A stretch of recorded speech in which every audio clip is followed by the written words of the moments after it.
Hello and welcome to Beatson Cancer Charities podcast, Beatson Talks. My name is Laura Boyd and today I am delighted to be joined by Sheena Wright, a patient of the Beatson and someone who knows it very well. Sheena, how are you doing? I'm doing remarkably well, actually. I finished my treatment, well, it's almost a year ago now, actually. The 25th of October last year was my last chemo session. And so, yeah, it's gone fast. And well, you're looking incredible. But if you don't mind, can you take us back to the start of your involvement with the Beatson and your diagnosis? Tell me a little bit about that time. Yeah, well, going back to pre-diagnosis, probably for about a year and a half, I had just a dull ache in my side, and there was no other symptoms. I wasn't losing weight, I wasn't off my food, it just was this dull ache. And I did go to the doctors and sort of said, and I've been on omeprazole for quite a long time because I have acid reflux. And so the doctor said, we'll need to check you for Helicobacter pylori, which I have had in the past. And but they said, you'll need to come off your omeprazole for a month. And I thought, if I miss a tablet, the acid reflux gets really bad. And so I said, he said, well, it's up to you. And I said, no, I'll leave it just now. So I left it for a year.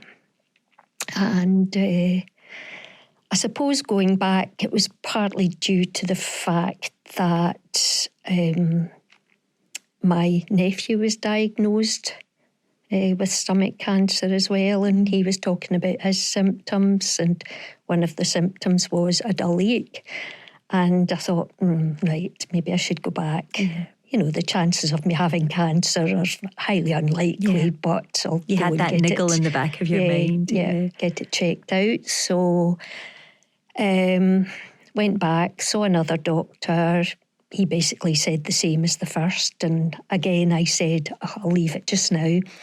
And I think a fortnight passed and I thought, Sheena, you're being really silly. Go back and get this seen to. So I did, and I said, right, I'll come off the omeprazole. So I was told then I would get Gaviscon. So I started the Gaviscon when I came off the omeprazole, and I was taking it for a week, absolutely fine. And then the following weekend, I thought I had COVID because I got quite a bad tickly cough. And then I lost my taste and my appetite. I would stand open the fridge door hoping something was going to jump out at me to eat me. But no, I just... so I did about 4 COVID tests and they all came back negative. And I thought, So then the sort of crux was I noticed that I must have been having a bleed because my stools had turned dark. And so I phoned the doctors on the Monday morning, told him, and he said, right, I'm sending you for an urgent referral for an endoscopy. And then, so that happened. First of all, he said, do a blood test and we'll, get that checked and do your stool sample. He said, a fortnight's fine. So did all that, went on the Thursday, got my bloods done. He phoned me on the Friday to say I was anemic. And then the following week, I got an appointment for the endoscopy. And then I went for a CT scan the following week. And then I think maybe it was a couple of weeks after that, I went for a laparoscopy. So it all happened very quickly. So you were then diagnosed? Yes, after my endoscopy, the endoscopist my husband was with me, so she took us into a side room, and she had the picture of the scan up on the wall, on the screen, and she said to me, well, you've definitely got an ulcer. She said, but it's gone quite deep into the stomach wall. She said, but I think there's cancer there. How did you feel when she said that? I said to her, I'm not surprised, because there's actually been quite a lot of cancer, like in my family. Right. Like that was what my dad passed away with. My older sister passed away with it.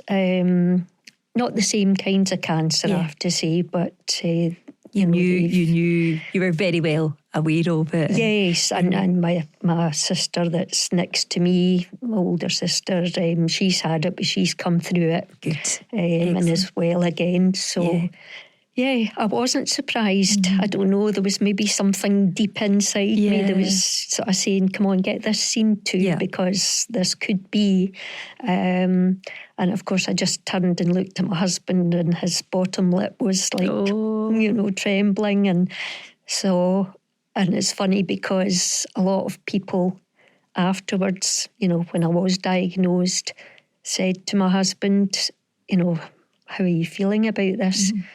And he said, because Sheena's being so strong, he said it's having a knock-on effect on him. Yeah. It was making him strong. Yeah. Well, I think we've spoken about this quite a lot in this podcast. Sometimes it's almost, you feel so bad for the people that, the people closest to you, because when you get the diagnosis, you're the one that's having to deal with it. You've got to get into that zone of treatment and things, and they almost feel helpless, don't they? Yes.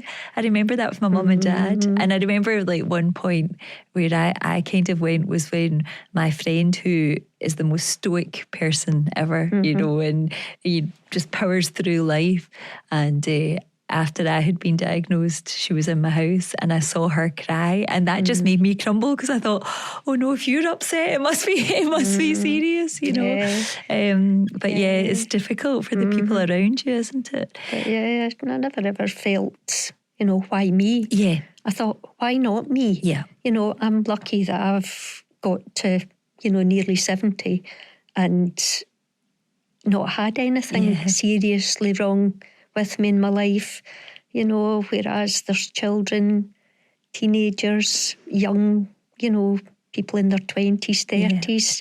I think so. I feel very, very fortunate to have reached the age that I am. And then I was referred to the Beatson, and went in there and saw a really lovely doctor, Christina Wilson. Absolutely lovely doctor. And so she got my treatment all mapped out, and I had to come in once a fortnight to the Beatson. I think I started my first treatment in March, and then I was meant to have the 4 treatments once every fortnight, but they actually postponed my last treatment for 2 weeks because it was affecting my liver. Right. But I was, it was fine again after the 2 weeks, and then I got my operation on the 4th of July. And then I started my chemo again the end of August, I think it was, and finished it on the 25th of October last year. And what kept you going through those times? Because my family. Your family, yeah. What did they just rally round? What did they do in particular that kept your spirits up? I don't know. I suppose we're quite a close family anyway, My girls, they're my world. I've got 2 girls, and my grandchildren. And they don't let you rest, do they? They're not. Their grandchildren are. Yeah, I know. Oh, well, my granddaughter, she's a pony. And she has to be at the pony every day. So, it's a case of if mum and dad are busy, not that it happens so much now, but maybe before, I'd be running her back and forward to the stables and going out walks while she was on a hack or whatever. Oh, very nice. That's lovely. Yep. And my grandson, he eats, sleeps, lives football. So they kept you busy with all of that. And what about the Beatson itself? Because when I was reading your kind of notes, you mentioned the tea lady, the hero that's, everyone loves that tea trolley, don't they? Yeah. What kind of things in the Beatson? I can't remember the lady's name, but she told me she was retired, but she'd been doing this voluntary, but she was retiring from that as well. Just, I think, to spend a bit more time with her grandchildren and what have you. But she was lovely.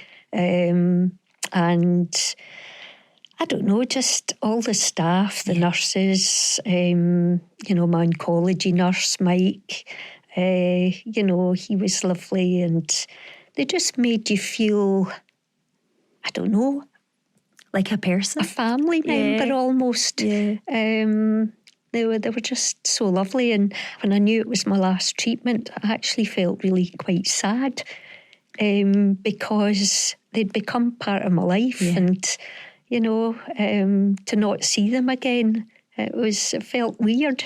And how are you feeling? And how often do you have to go back to hospital? What's the kind of plan now? I was given the option to go back to the Beatson, which I would have done gladly, but it meant family members taking time away from work maybe to come and get me or take me there. So I was given the option of going to Celebrant to see the oncology nurse there.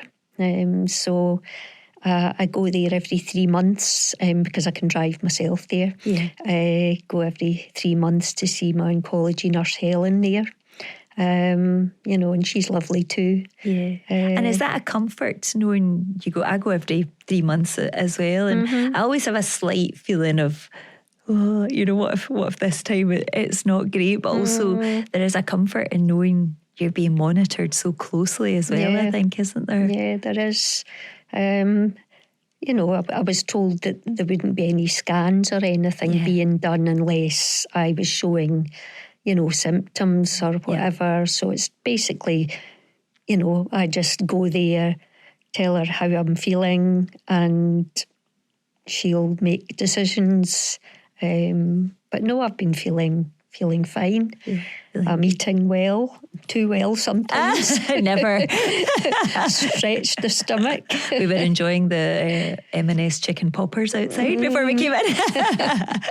But I think sometimes there's that thing though as well. You're suddenly like, I've been through a rough time, and so you have to enjoy every moment, don't you? And food or socialising and things like that. Life is really too short. I know it's a cliche, but it's true, isn't it? It is. I mean, I'm just one of these people that I tend not to look ahead too far. I just get up in the morning and I tackle whatever's in front of me. So I don't look back and think, oh my goodness, how did I ever get through that? It's just part of life. Part of your story. Part of me, my journey. That's what I called it, my journey, And another part of your journey, which I loved, is that at the age of, was it 70, you decided to take up the bagpipes? No, when I retired. Oh, when you retired, you took it? What made you I'm want not quite 70 You're not yet, 70 this yet. month. Are you having a big party? I've had one. You've had it? How was that? Well, my younger daughter, she was 30 last week, and so she decided that we would have a joint party. So it was good fun. Was that really special? It was, to do it together. That's lovely. So the bagpipes. Well, I love Highland Cathedral, and it makes me quite emotional actually, but I love it. And when I retired in 2022, I had spoken about, perhaps jokingly, taking up the bagpipes. So anyway, my family paid for me to get chanter lessons with the Queen's Piper, no less. Not just any old chanter. I mean, he lives locally. I knew him, but they paid for lessons, and I was getting on really pretty well actually, and hadn't got to the bagpipe stage, but I can play Highland Cathedral on the chanter. Wow. But we had gone to our nephew's wedding in Poland in September 2022, and long story short, no drink involved, I tripped and broke my two fingers, and the result is that my pinky, it won't straighten, but I kind of lived my dream, just not the bagpipes. Maybe one day, there's still time. There's still time. Well, And for anyone who's newly diagnosed, as you were, and they're having to face going in for chemo and treatment at the Beatson, and those days can be long and can be daunting. What would you say to them? Would you have any tips, anything to take in with them? I always think that's, a good book, if you're a reader. I mean, people, I suppose, use their phones now for podcasts and listening to music. Podcast, that's a good tip. I did take a book and did read quite a lot, but unless I was in a room on my own, which wasn't very often, it's good to chat to the other patients. I mean, I got to know, not well, but I got to know other patients, and it's amazing actually how you share your stories with them, because you're maybe not going through the same type of cancer, but you're going through that journey. And you get some kind of, I don't know, comfort maybe. There's sometimes something I think about talking with people who are going through it, even they are often strangers, but they can understand maybe more than people who aren't going through it. There's that kind of joy, you're in it together almost, isn't there? I think. I mean, there's been sort of like sad outcomes as well. There was a lovely chap in the bed next to me, and his mum was there, and, got chatting to them, and she was lovely. She came up and she said to me, I'll say my prayers for you. And I said, well, I'll say my prayers for your son and you as well, because, he was actually stage 4, so I don't know how he came through, but, just meeting lovely people, and having a nice, well, maybe not a nice chat, but, chatting about but it can be, it can be a nice chat as well. And people open up a lot when you're in there. What do you think you have taken away from your experience? I guess we said about that, maybe that kind of new zest for life. Is there anything else you've kind of come through it, and what does life look like now for you? Yes, well, I suppose if you were to worry about things, you would never get out of your bed in the morning, as I keep saying. But I suppose I knew the Beatson was there, for cancer patients. But until I was actually physically there myself, I didn't realise, to the extent of what went on, and how they helped people. Not just helping them to, give them treatment, but helping them mentally, physically. You know, I mean, it is such a wonderful place. Yeah. And I get quite, I get quite emotional. Yeah. When I think about it. You know, even when I was in having my operation in Glasgow Royal, there was a girl called Zoe came along this day, and she said to me, "Would you like a massage?" And she said, what have you done? And I said, I've had stomach cancer, so I refer to it as my shark bite, because that's what it looks like. And she said, well, we'll not do a back massage then. She said, what about a foot massage? And of course I'm thinking, oh no, I'll be in fits. I would be terrible. Giggling. Yeah. And I said this to her, and she said, well, no, I don't think you will. She said, how about we give it a wee try? And do you know, it was the most relaxing, lovely thing that I've ever had, I think. Wow. Yes, I was just imagining me rolling about the bed. But causing a scene. It was so lovely, very relaxing. Yeah. And yeah, she was a lovely girl. And that's the thing I think maybe people don't realise as well, is there are so many services on offer and things like that you can use, and there's the wellbeing centre, and you know, even after treatment there's kind of groups and things to help you as well. So you're certainly not alone when you're as you say, become part of the Beatson family, are you? No, well, I was actually quite amazed when I was first diagnosed that I was referred to the Beatson, because I thought the Beatson was just for the Glasgow area. Yeah. Because I've known other people to have cancer and have gone to Forth Valley, which is in my area. So, I didn't realise that actually the Beatson is for the whole of Scotland. Yeah. Yeah. You know, and I think even, if you had to travel a distance, it would be, it would be worth going. Yeah. Mm-hmm. We're lucky to have it. You're in good hands. Yes, when very much so. In the Beatson. And the 70th is coming up, and you've achieved that Highland Cathedral on those bagpipes. Is there anything else? I know you said you don't like to look too far ahead, and you live in the moment, which I think is a great way to be. But is there anything else you would like to achieve or do on that bucket list? Yeah. Well, yes. My brother lives in Australia, and I've been over a few times. But I have cousins that live in New Zealand, and I really want to go there. Yeah.